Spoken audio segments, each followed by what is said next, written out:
আজকে একটা ঐতিহাসিক এবং এটি মর্মান্তিক একটি দিন। সেটি হচ্ছে, আপনারা জানেন যে 16 তারিখ থেকে বাংলাদেশের যে প্যাসিবাদ তৈরি হয়েছিল গত বছর, সেই 16 তারিখ একটি মর্মান্তিক দিন।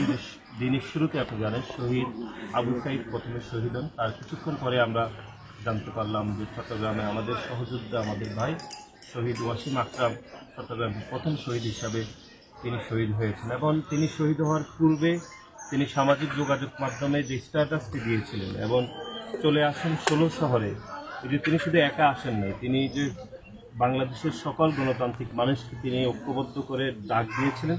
কিন্তু সবাই এসেছিলেন, হয়তো অনেকে ফিরে গিয়েছিলেন, কিন্তু শহীদ ওয়াসিম আর ফিরে যেতে পারেননি, তিনি শহীদ হয়েছেন।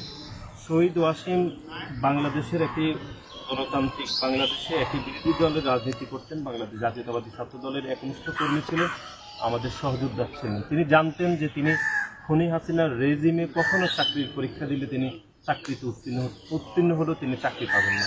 কিন্তু তিনি চাকরি লাভের আশায় তিনি কিন্তু সেই 16 শহরে যোগদান করেননি, বরং খুনি হাসিনার রেজিমকে পরিবর্তন করতে, একটি গণতান্ত্রিক বাংলাদেশের স্বপ্ন দেখতেই তিনি চলে আসেন 16 শহরে। তিনি এই স্ট্যাটাস দিয়ে তিনি মানুষকে ঐক্যবদ্ধ করেছিলেন।